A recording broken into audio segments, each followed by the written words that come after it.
A word to the wise, the Securities and Exchange Commission SEC has been officially effed. Okay, we have received some pretty insane pieces of news from the Securities and Exchange Commission SEC, and a lot of different lawyers and legal officers are beginning to weigh in on the matter. This is due to the fact that there are some massive contradictions that are occurring right now, which may even lead to the SEC being completely eliminated in the future. Alright?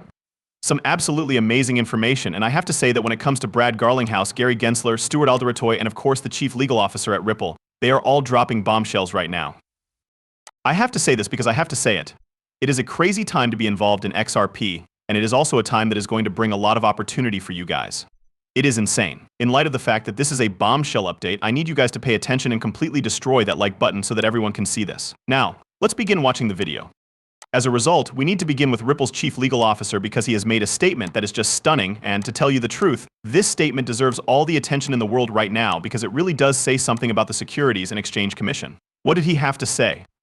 Let's find out. According to him, the SEC was unsuccessful on all of the important criteria. Consequently, they filed an appeal. In order to make sure that nothing is left on the table, Ripple has filed a cross appeal today. This appeal includes the notion that there cannot be an investment contract without there being key rights and obligations that are inherent in a contract. Now, this is incredibly cool because the Ripple team is not just going to let the appeal get refused by the SEC, which is something that is extremely likely to happen, but they are also going to do a cross appeal. This is a very significant matter because in the event that it is allowed, the STC will be unable to submit any further appeals. This is the reason why this is so significant. To put it simply, this is the rule of the law, and you are not allowed to have a negative response to it since it is final. In addition, that is of the utmost importance for what I am going to demonstrate to you all very shortly. Still, let's read a little bit more. Notably, the Securities and Exchange Commission has already stated that they would not be appealing the decision that XRP itself is not a security. They went so far as to apologize for claiming that a token itself may be considered a security in another instance.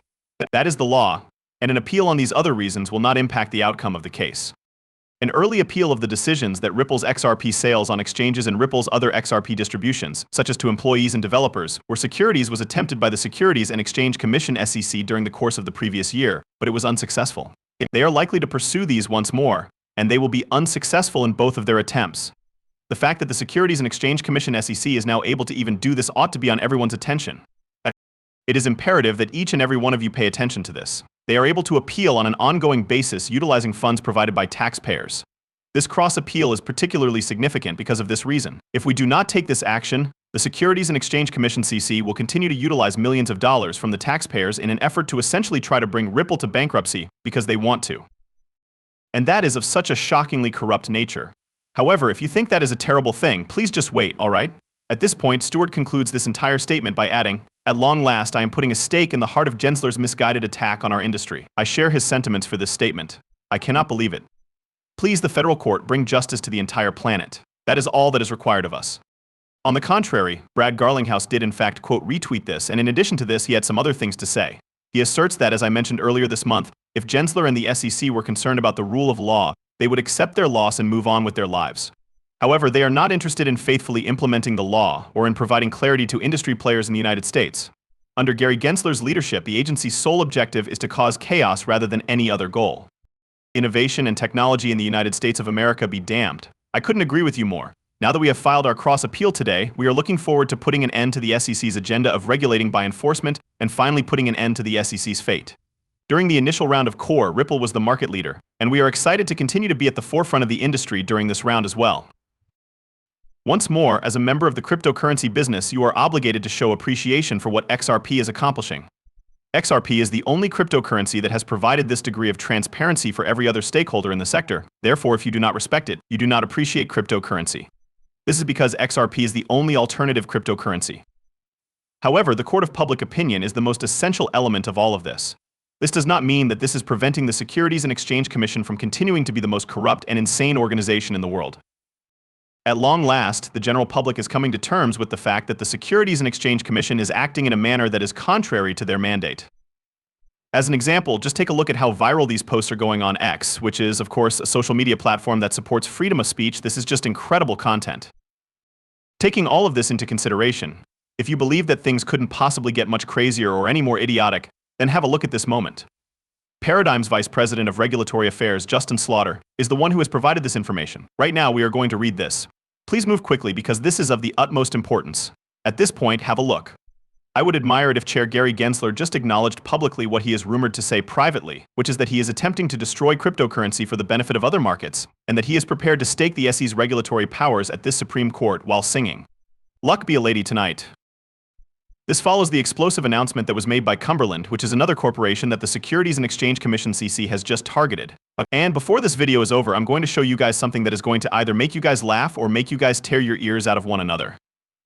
I hope you enjoy it. Despite the fact that I am unsure of which one is going to be, you should continue to keep an eye out for it because you really must see it. So Cumberland has published this statement. Is it correct? It is said that today we became the latest target of the enforcement first policy taken by the Securities and Exchange Commission (SEC) in order to stifle innovation and discourage respectable businesses from engaging in digital assets businesses.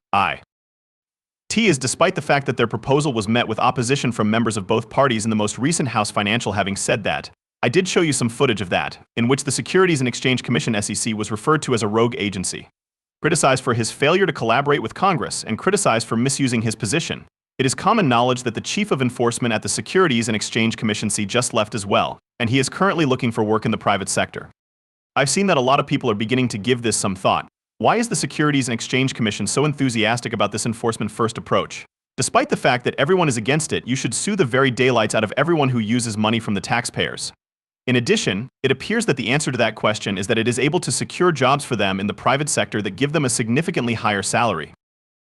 They are, in essence, performing the dirty job for enormous businesses which are currently competing with digital assets through the construction of their very own blockchains. Moreover, once they have essentially done what they wanted to do and made their bargain with the devil, they are being hired for these jobs at wages that are more than 5 times higher than what they were receiving at the Securities and Exchange Commission. To put it simply, the levels of corruption are ridiculous. In addition, this is the reason why I believe that lobbying should be done away with in the United States of America. Lobbying is the single most important factor that caused all of these problems.